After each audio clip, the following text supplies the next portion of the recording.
Welcome to the Old Time Radio Westerns. I'm your host, Andrew Rhynes, and let's get into this episode. This episode's going to be Challenge of the Yukon. Original air dates January 13th, 1950, and the title is The Miners' Meeting. Let's get into it, and I hope you enjoy. Now, as gunshots echo across the wind-swept, snow-covered reaches of the wild Northwest, Quaker Puffed Wheat and Quaker Puffed Rice, the breakfast cereal shot from guns, present the Challenge of the Yukon. It's Yukon King, swiftest and strongest lead dog of the Northwest, blazing the trail for Sergeant Preston of the Northwest Mounted Police in his relentless pursuit of lawbreakers. One king, one whiskey. Gold discovered in the Yukon. A stampede to the Klondike in the wild race for riches. Back to the days of the gold rush, with Quaker Puffed Wheat and Quaker Puffed Rice, bringing you the adventures of Sergeant Preston and his wonder dog, Yukon King, as they meet the Challenge of the Yukon.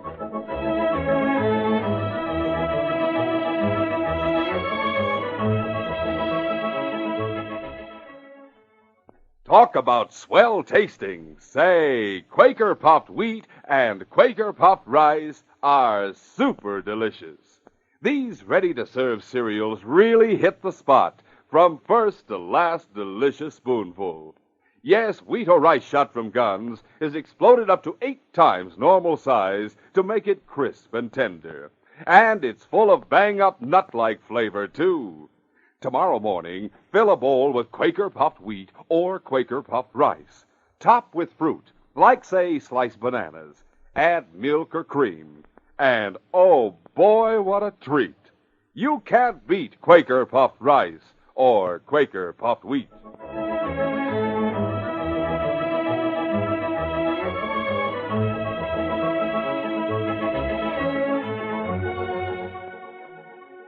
Before the great strike was made on the Bonanza, there were only a few hundred miners in the whole of the Yukon Territory, and the Northwest Mounted Police made their patrols once or twice a year.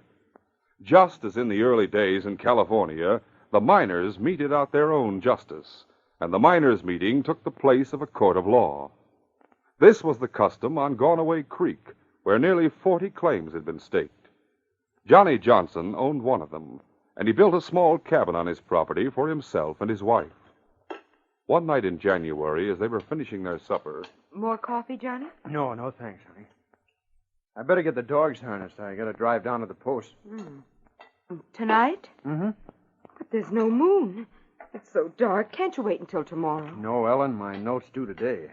Mr. Merrill won't mind if you pay him tomorrow. But I can't pay him. Going out the ground so I can dig gravel, melting snow to wash it out. I've only got about $100 worth of dust. And the note's for $200. That's right. Not only that, but we need more supplies. I'll have to ask him to renew the note, so I'd better get there tonight. Mr. Merrill will renew it, won't he? I think so. What if he doesn't? Well, the claim's up as security. He can take it. Oh, no, Johnny. For $200? There's no telling how much this claim is worth. When the frost is out of the ground and the creek is running, why, I'll bet you wash out $200 a day. Don't worry about it, Ellen. I think Mr. Merrill will renew. Give me a kiss. Be careful. I'll be back in 2 hours. 3 at the most. Johnny made good time. There had been no fresh snow for nearly 2 weeks, and the crust was so thick that it held up team and sled easily. It was like traveling on glare ice. Johnny reached the post at the mouth of the creek in less than an hour. Oh, hold there. Hold there. He stopped his team and ran up the steps of the store. Hello. The lamp on the counter cast a dim light. There was no one in the store. There was more light coming through the half-open door at the rear of the store, however, the door that led to Merrill's living quarters. Johnny stopped on the threshold. Mr. Merrill. There was no answer. Johnny pushed the door back. Now he could see Merrill.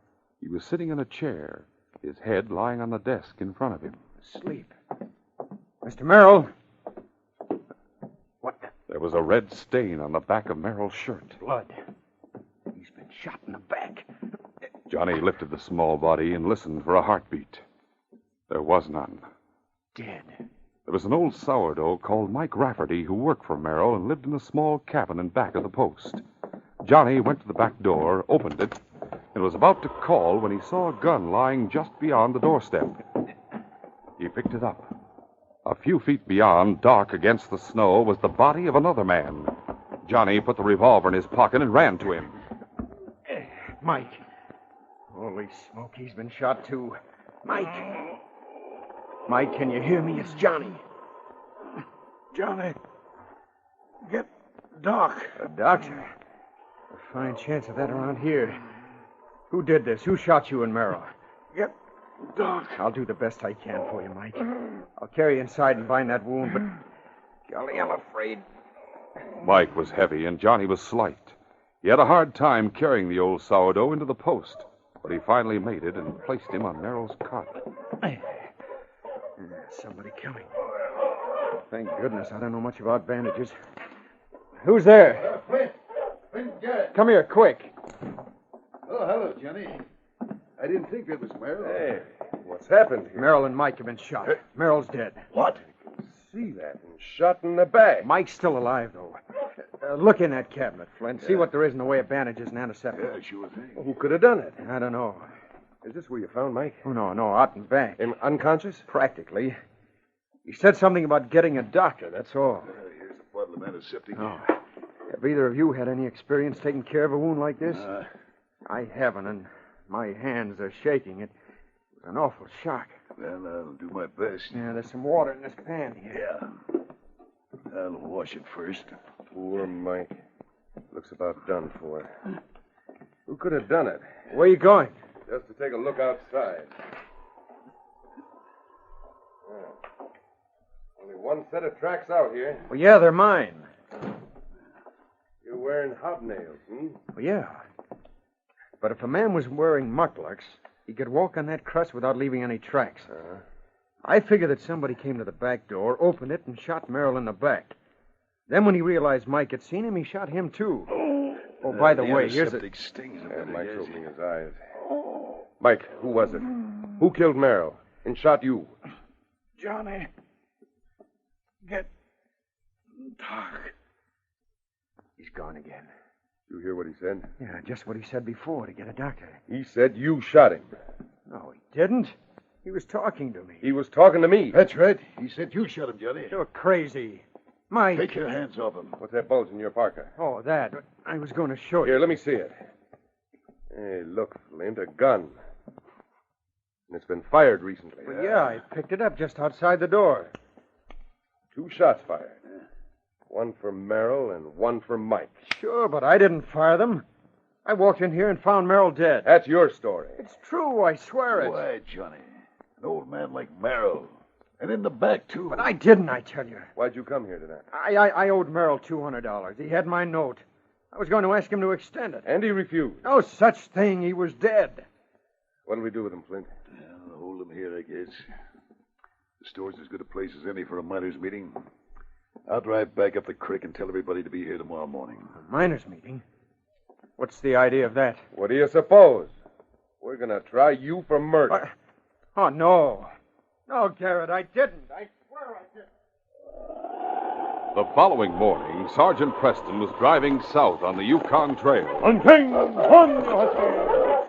A man had pulled up at the side of the trail and was whipping his lead dog. The sergeant was wearing a parka over his uniform, and it was not as a member of the force that he shouted out a command. Stop that!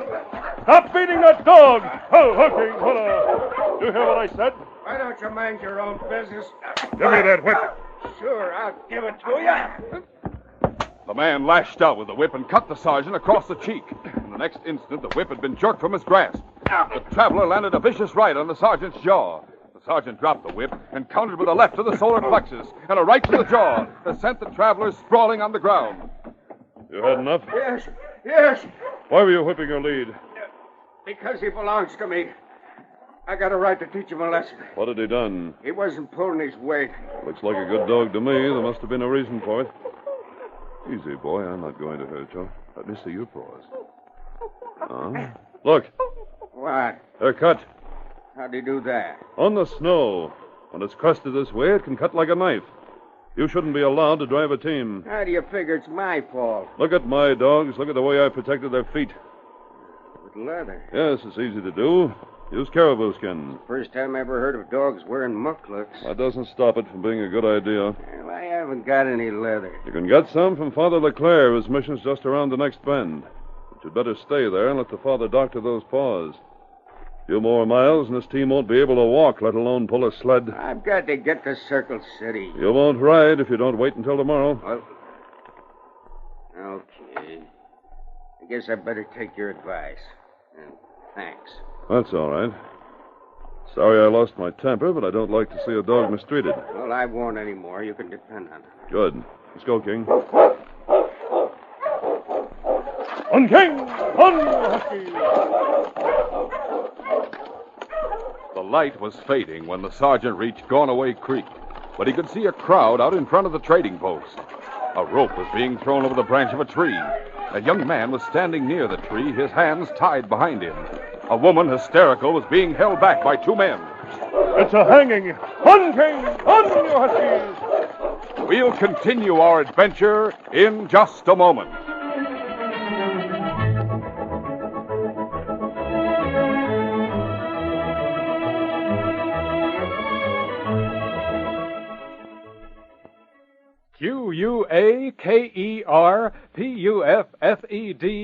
QUAKERPUFFEDWHEAT. Yes, we can tell what you're spelling. Quaker puffed wheat and Quaker puffed rice. They're the famous ready-to-serve breakfast cereals the whole family goes for. They're shot from guns. Yes, Quaker puffed wheat And Quaker puffed rice. are shot from guns. Man, oh man, huge guns are loaded with premium grains of wheat or rice. And then These king-size kernels are actually exploded up to 8 times normal size. that makes them bigger and better tasting. Makes Quaker puffed wheat and Quaker puffed rice crisp and tender as nuts in November. They're shot through and through with bang-up nut-like flavor, too. And most important, they're nourishing, good for you. Both delicious kinds furnish added food values of restored natural grain amounts of vitamin B1, niacin, and iron. So try delicious, nutritious Quaker puffed wheat and Quaker puffed rice. So tasty, so easy to serve, topped with milk or cream and fruit. Enjoy this thrifty deluxe family breakfast tomorrow. And remember, for variety, eat Quaker puffed wheat one day, Quaker puffed rice the next. Remember, too, they're never sold in bags or bulk. To get the original, crisp, fresh wheat or rice shot from guns, always look for the big red and blue Quaker package. Look for the smiling Quaker man on the front. He's your guarantee that you're getting the one and only delicious Quaker puffed rice And Quaker puffed wheat.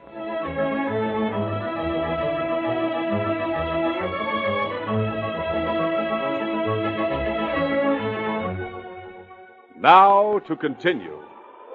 Sergeant Preston drove straight up to the crowd of miners who were preparing to hang Johnny Johnson in front of the Gonaway Creek trading post.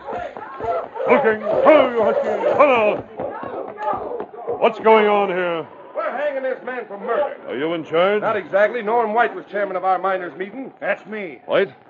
I'm Sergeant Preston, Northwest Mounted Police. Well, Sergeant, I'm happy to turn this job over to you. You've held a meeting and the man's been found guilty. That's right. I didn't do it, Sergeant. He's innocent. They're the murderers. We found him guilty. The vote was unanimous. Glad I arrived in time. Time for what?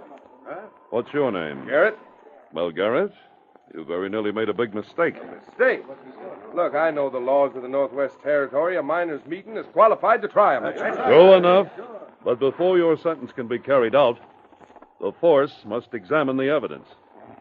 Prepared to do that right now. Untie that man's hands and take him inside. During the next hour, the sergeant listened to the conflicting stories of the crime. He went through Merrill's desk and then examined Mike's wound. Mike was still unconscious and his breathing was labored. Well, looks like he's done for. The bullet should be removed. Nobody around here to tackle a job like that. There is someone not too far away who could do it. Who's that? Father LeClaire. He's had medical training. Let's get back to the store.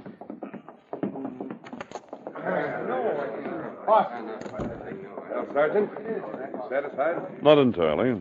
Found Johnny's note in Merrill's strongbox, didn't you? Yes, but I didn't find any gold. Well, he's probably got it hid someplace. And I wish I could have seen Merrill's exact position when he was We found. didn't know you were coming, Sergeant. You can't blame us for burying him. Oh, I'm not blaming you, but you all testify he was shot in the back. That's right. If Merrill were having an argument with Johnny, I can't understand why he'd let him get behind him. I didn't. It's like I told you, Sergeant. Somebody opened that back door and shot him while he was sitting at his desk. Sure, somebody. You! No! You didn't have nerve enough to shoot him face to face. You pretended to leave by the front way, but you didn't. You walked around and back. No, Sergeant, it's not true. Sergeant, you've made your investigation. We haven't changed our mind any. Johnny's guilty. It's envy. It's greed that makes you say that. Your claim's no good and you want ours. Your claim belongs to Merrill, or whoever his heirs are. It does not. Quiet, all of you. Sergeant, the main thing is Mike's testimony. Flint heard him, so did I. He said Johnny was guilty. It's the way I told you, Sergeant. He thought he was talking to me. He was asking me to get a doctor. I asked him who killed Merrill and shot him, and he said Johnny. Right, Flint? That's right. The dying man's testimony is good in any court of law. And you can't deny that, Sergeant. I'm not, but it doesn't cover the present case. Why not? For the simple reason that Mike isn't dead. I'm going to do what you should have done long ago. What's that? Get a doctor for him. A doctor? Where? He's talking about the missioner, Leclerc. Oh, yes, Sergeant, please. Save Mike's life and he'll clear Johnny. I know he will. White, Yes, sir? I'm leaving the prisoner and Mike in your charge. You'll have to stay here tonight. Okay, Sergeant. Please. I can stay too, can't I? No reason why you shouldn't, Mrs. Johnson. A long way to the mission. I'll be back with Father Leclerc before morning. All of you better go on home now. You can hold another meeting when Mike's able to testify. If he dies, then our verdict still stands. Well, we'll try to save him. Come on, gang. Sergeant Preston swung onto the Yukon Trail and headed north. He made one stop less than half a mile from the post, where he examined the remains of a campfire. And then he drove on into the night. Inside the post, Ellen prepared supper for her husband and Norman White. And then the three of them took up a vigil beside Mike's cot. Toward midnight, White dozed off in his chair. Johnny, What? he's asleep. Yeah. Your team's outside. If you wanted to... Do you want me to? I don't know. It's all so unfair. If he dies, then nothing's changed. They'll say you're guilty. Maybe it'd be better to run away. The sergeant would catch me sooner or later. And that'd be the same as an admission. All we can do is hope that the sergeant brings Father Leclerc in time. Yes.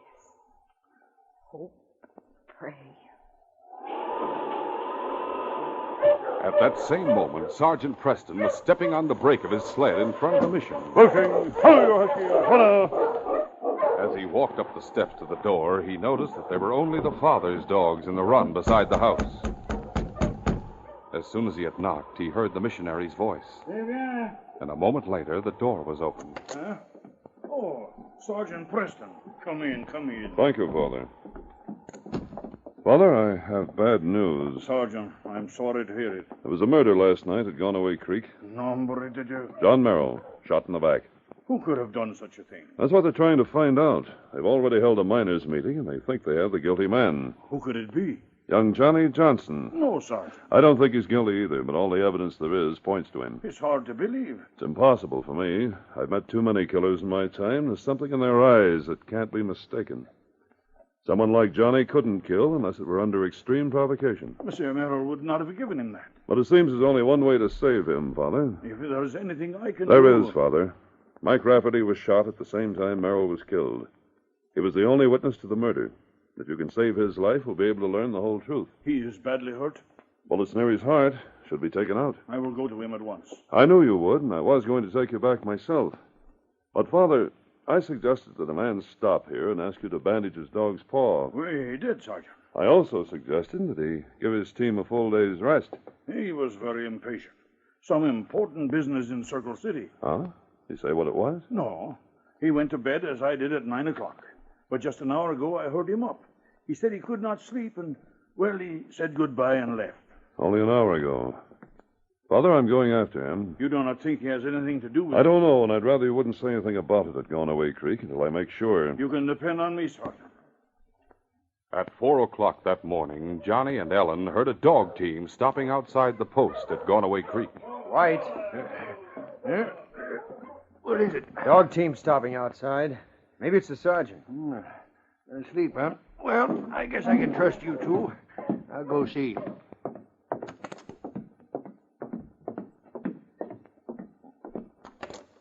Bonjour. Hello, Father. Where's the sergeant? You are Monsieur White? Yeah. He will be here in a few hours. That's all I can tell you. Where is the wounded man? This way.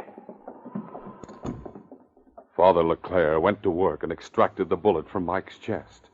His breathing became easier, but for a long time there was nothing but a faint whistling sound in the room. Then, toward morning... Father, are you praying? Yes, my child. Prayers for the dying? I have done my best. It is God's will now. Another hour passed. The missioner, who had been feeling for Mike's pulse, leaned forward and listened for a heartbeat. It was a long moment. Then Father LeClaire sighed. Without a word, he crossed Mike's arms on his chest. Father, he's dead. Yes, my child. Oh, Johnny, our last hope.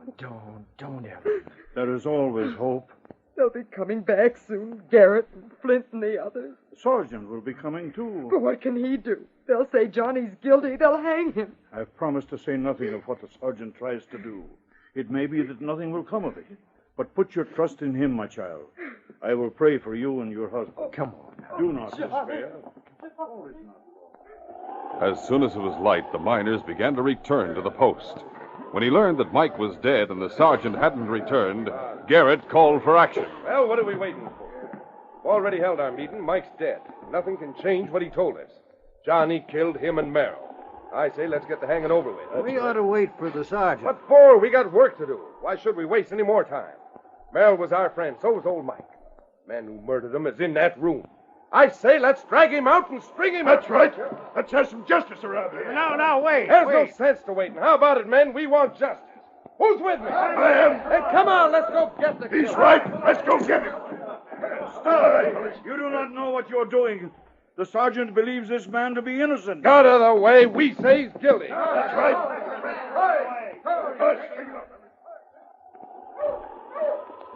In the gray light of morning, the sergeant was racing along the Yukon Trail. There was a passenger on his sled, the man he had stopped from beating his lead dog the day before. The man wore handcuffs. The team swung to the right, leaving the Yukon and heading up Gonaway Creek. The scene was an almost exact duplicate of the one the sergeant had witnessed the previous afternoon. Once more, Johnny stood with hands tied. But now the rope had already been slung over the branch, and the noose was around Johnny's neck. Stop! Stop in the name of the Queen! Hooking! Ho, you husky! Honor! Sergeant, stop them! Take that noose off Johnny's neck. Not this time, Sergeant. We're going through. There we are. Now listen to me, all of you. You recognize this man on the sled? Hold up your head so they can see. Why, it's Brainerd. A lot of you seem to know him. He used to work for Merrill over a year ago. Merrill fired him for stealing. What's his first name, Garrett? Why, it's Ed. Ed? Yeah. We always used to call him Doc. I thought so. You got him handcuffed. What's he done now? He's under arrest for the murder of John Merrill. Murder! You're the chairman of this miners' meeting, White. Shall I present my evidence? Go right ahead. First, this man was camped half a mile from here night before last, the night that Merrill was killed. You can't prove that. Oh, yes, I can. The remains of the campfire are still there, and around it there are paw prints. Any dog could Paw have prints stained red. Your lead dog's forepaw was cut, Doc. I can testify to that, and so can Father LeClaire. I bandaged the paw. Is that all? You're accusing him just because he was camped near here? That was what made me suspect him. When I caught up with him, look what I found on his sled. What? The motive for the murder. A leather bag. A bag of gold dust with the initials J.M. stamped on the leather.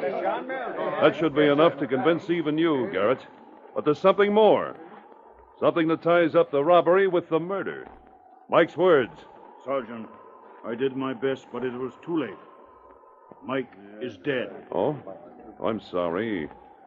Still, If he's gone, then what Garrett pointed out before is true. Mike's last words are admissible as testimony.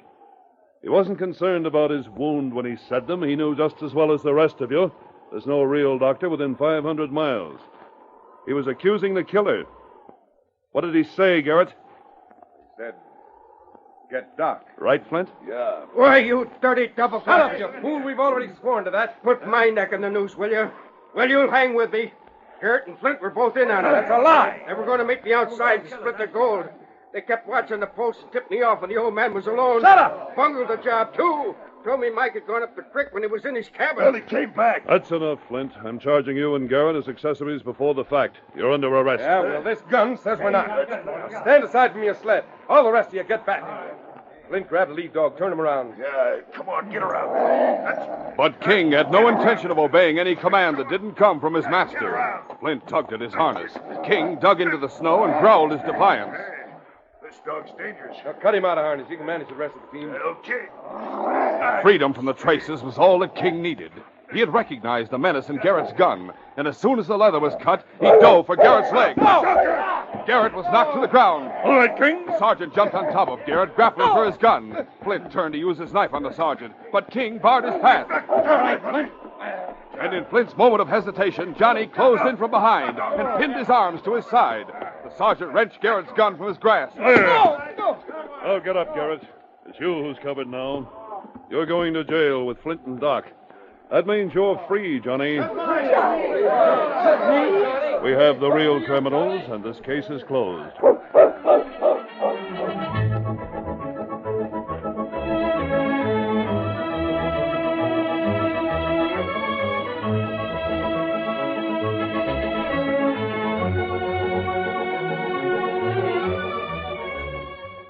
In just a moment, Sergeant Preston will give you a preview of Monday's adventure.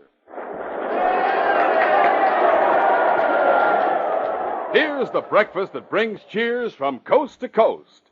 The breakfast that wins praise from so many top-action Hollywood movie stars, too. It's swell-tasting Quaker Puffed Rice or Quaker Puffed Wheat with milk or cream and fruit. These king-size, ready-to-serve premium grains of rice or wheat are shot from guns. Yes, actually exploded up to 8 times normal size to make 'em crisp and tender, bigger and better tasting. Enjoy this economical deluxe breakfast treat every morning. That's the original, crisp, fresh Quaker Puffed Rice and Quaker Puffed Wheat, never sold in bags or bulk. Be sure to get the big red and blue package with the smiling Quaker man on the front.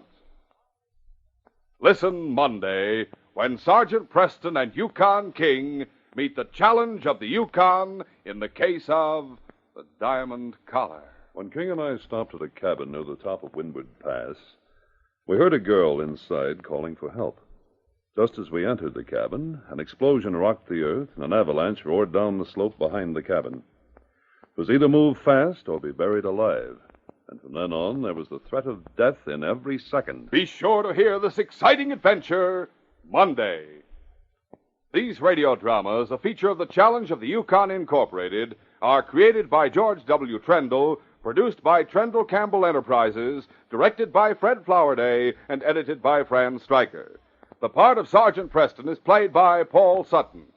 They are brought to you every Monday, Wednesday, and Friday at this same time by Quaker Puffed Wheat and Quaker Puffed Rice, the breakfast cereal shot from guns.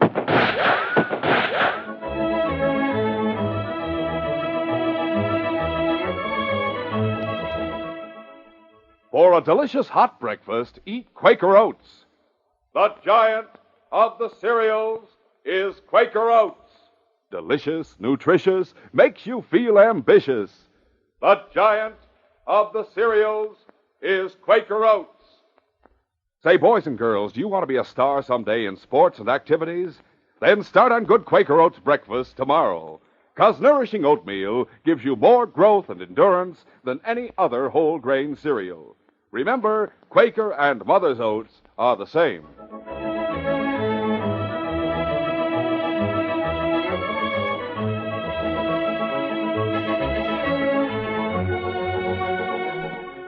This This is J. Michael wishing you goodbye, good luck, and good health from Quaker Puffed Wheat and Quaker Puffed Rice. So long. This is ABC, the American Broadcasting Company.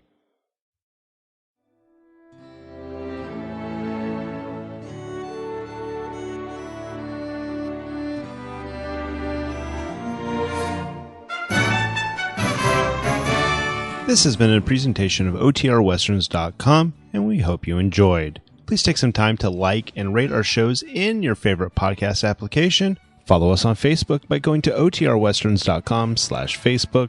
Join in the conversation by going to OTRWesterns.com/Discord. And don't forget to send us an email, podcast@OTRWesterns.com. This episode is copyright under the Attribution Non-Commercial Share Alike copyright. For more information, go to OTRWesterns.com/copyright. Have a great day, and again, thanks for listening.